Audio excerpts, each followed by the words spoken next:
Yeah, sorry about that. When you lose someone by death, it's not an easy thing to go through. You know what I mean? And if so you have children on top of that, and you lose your spouse or your partner with children, young children, you are the breadwinner. Yeah, I'm talking about their potential or our potential partners. They were the breadwinner in their marriage, their relationship. They went out and made, life happen for their spouse or their partner at home while they were the ones taking care of the children at home. But the one that was at home taking care of the children passed away. And the one that's left was the one that was going out to make life, to earn money, yeah, to put food on the table, to pay the bills, to make daily living easy. Now that person is left with now having to think, how on earth am I gonna now work with the kids? They have to go to school, they have to be picked up. Just in case of an emergency at school, I need to be reached. How am I gonna do it? I haven't got the physical help. I do have family members, I do know people, but there's just so much people are going to take on top of their own issues. How? Now, with all this, they've lost their jobs. Yeah? Because in everything, our children takes precedence. Our children are priority over everything. As much as you need the work to take care of them, as much as you need the money, yes, but they take priority. This person is in a foreign country. They're not entitled to get any help. No help. Yeah, whether from welfare, wherever you are, or benefits, or, government assistance, wherever you are, whatever you classified as, they're not entitled because they're foreigners in that country. So now homelessness has come, eviction letters after eviction letters. Now they end up in a hostel or a shelter or, some homeless place with their children. This is someone that worked all their lives to take care of their family. They're now left alone, homeless with children. They're not feeding properly from the correct sources. So the word of God is not embedded in them. So that strength isn't there. In kingdom life, we know that the joy of the Lord is our strength, but they're not there. They're looking at the natural. They never had the opportunity or the privilege to get to know that in good times and in bad times, happy or sad, we still have to hold on to God's unchanging arms, because our situations, our circumstances, life changes, but God never changes. He remains the same. If you know the story of Job, that's one amazing, uplifting story. The story of Esther and so many more in the Bible. You understand that you stand still and let go and let God. But if they don't know, now they've come to a point where they're getting help and they're getting, mentally, emotionally, and psychologically, they're getting back on track. But they're still needing assistance. They have probably gotten it from outside sources from the government, because they're not entitled to get any help from the government. In some countries, if you're not a citizen, you know, you're not getting any help, so you're on your own. It's only, and that's when, if you're in the kingdom life, you know that all the blessings, even if you're getting from outside sources, your children are still eating every day. They still have clothes. You have people coming together and blessing you with a meal daily, with clothes, with shoes, with a little pocket money to say buy milk, if it's even $5, pound, euro, wherever you are. That's blessings. So what I'm saying is, the little that you're getting, those are blessings. And I'm talking to the potential partners of ours now. Those are your blessings. But until you come, and if you're in the kingdom life, you will understand. Because it's not just about going to church and knowing, yeah, I used to go to church, I used to do this, I used to do that in church. That's not it. That's not what makes you a kingdomer.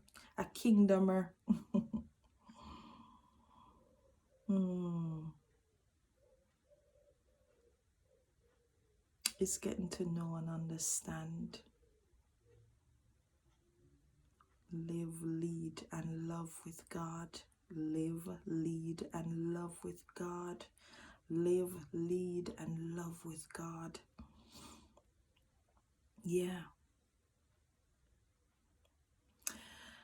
Anyway, back to us, single women and men. So now you've met that person. Now that they've gone a little bit higher than they were. And they're now, and this is me scenario, what they call analyzing and making a case study as I'm talking. So bear with me. So now they're a little better because they're getting a little help. The children are going to school. Kids, if it's one, children more, whatever. And they're now getting on that help where they're, socializing a bit more and meeting new people, opening up themselves, and yeah, it's just a little light they're now seeing. And then someone comes in who is, like maybe 10 steps ahead of them. And they see them as, oh yeah, they're nice. She's a nice lady. He's a nice man. But I don't want any, but what's he gonna bring to my table? What can he put on my plate? Yeah, he's nice personality, lovely man, lovely woman. But I want somebody who can help me financially. Do you think that's right, or do you think that's wrong? This is a question to ask yourselves. For me personally, I have done that. And I'm the first to hold my hand up. I have done that. I have said that. Yeah, now I'm a woman, so I say, okay, yeah, nice, but what's the sense? Can't bring nice to pay the bills. Can't bring nice to the supermarket. But the Spirit convicted me and told me, Tanisha, you're wrong. Now, if you out there and you believe that you're right, hats off to you. But I'm telling you what the Spirit told me. I'm sharing it with you. He said, Tanisha, you're wrong. You can't downcast. My book is about not disregarding small things. My book is about making mistake and falling 7 times and rising. My testimonies are about uplifting myself from the brokenness that I faced And now I'm thinking, oh, I've gotten to this point with God in my vessel, smiled at my storms, and I got through, and He brought me here. And now I had the mindset that anybody's coming to sit with me at the table, I have to come good, or I don't come at all. I don't want nobody paying rent. I don't want nobody, who don't drive. I want somebody who at least own their own house. And I want somebody that at least has a car. And I don't want no little foolishness. Better than my car that I'm driving. He has to come and be able to buy me a car, help me to pay off my bills, and take care of me so I don't have to work so hard, because I've worked so hard all my life. Wrong, wrong, wrong mindset. Now think about that potential partner coming in. Bless them. They don't even understand, the things that have been placed on them before they even come. So once they now come, and we're looking at their shells and we're saying, nah, okay, this is what, this is what, this is what, and they go away. Because our expectations of them instantly, they're not God's. Only God can do that for us. They're natural people coming in, and if you're a Christian, there are natural people coming in who don't have the knowledge, wisdom, and understanding that we have. So you make the choice then and there to take it or leave it, but don't put that on them to make them feel like they're less, than you are, that they're not worthy. That's going to get embedded in them, and then they go and they become fake, and they show the next person that, yeah, I can do this for you, when naturally they can't. But because of what you have placed in them, they now feel like, they have to now go to this next person and be fake.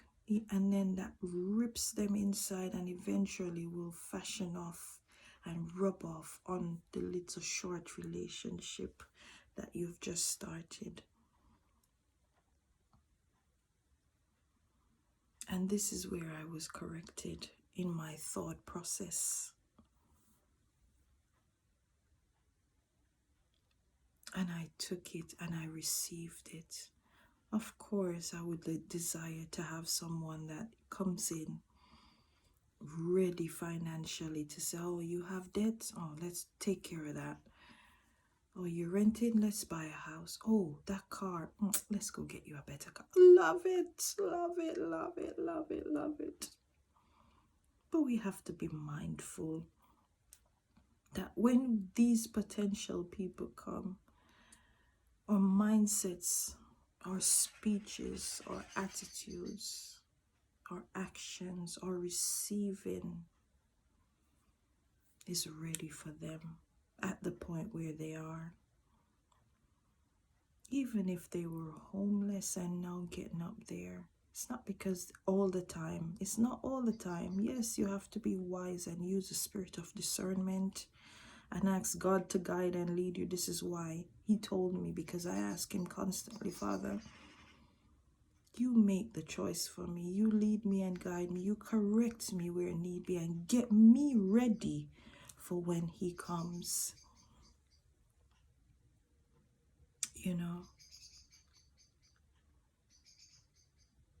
So we have to get in that mindset to not just be so quick to state and profess what we desire. You need to be in that mindset to know, yes, if He comes in ready financially, lovely. But if He comes in not ready financially, it should also be lovely. In Jamaica, we say one cook a full basket. So you bring one. If you are at the point where you can bring 5 as a woman and the man bring 1, it's okay. Because when the curtain rods need fixing, it's him. When the doorknobs fall off, it's him. When the gate lock fall off, it's him. When the kid's bicycle chain fall off, it's him. I'm talking to the woman now.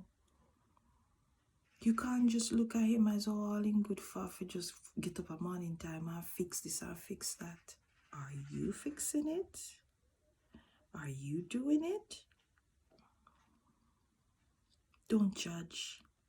Don't judge his small beginnings, because I'm telling you that the day, if he's a humble person, the day that he gets uplifted and that sudden favor and that sudden grace comes, I guarantee you that he won't frown on you, because you will be down financially and he will be up. I guarantee you that he won't do it. So let's learn from each other. Let's help each other make a better relationship, build better marriages, build better relationships. I had to say that again. To decrease in breakups and, divorces. Go into it with understanding. Go into it with a receiving mindset for either little or much.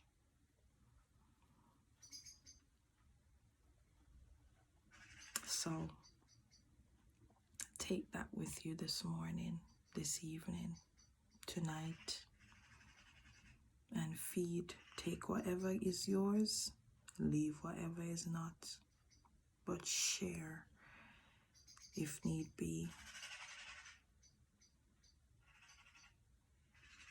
One cocoa fills the basket. One cocoa fills the basket, whatever you want to say. Yeah, it fills the basket. You bring one bring two. You bring four, one bring six. But the ultimate goal is filling that basket together. Not seeing, oh, listen, at the end of the day, I put 4 and you put 2, so what you talking about? Take it 2 and give me 4. And as a matter of fact, I want 1 of yours, so give me 5 and you take 1. No.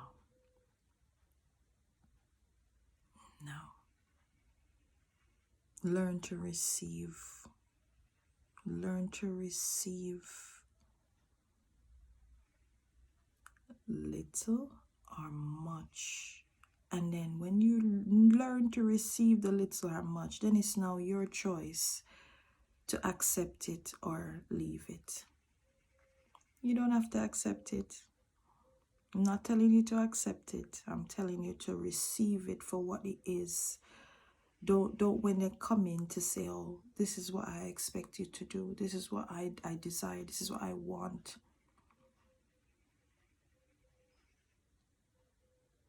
This is why men run away. This is why women run away as well, because it's not just one side. So we have to learn from our mistakes. I've learned from my mistakes. I've learned so much, and this is why I'm taking time out. I have 10 minutes to start my work. 10 minutes. I could have been doing something else, but I know if I don't do it now, I'm not going to have time the rest of the day to do it.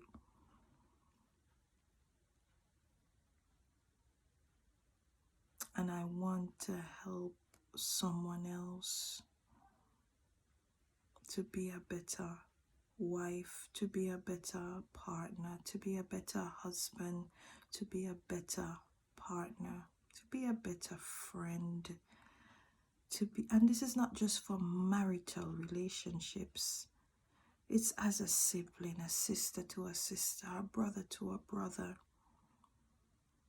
There are sisters that have cut people off because they feel like, oh, can't bother with her, she's just, There are children who have cut their parents off.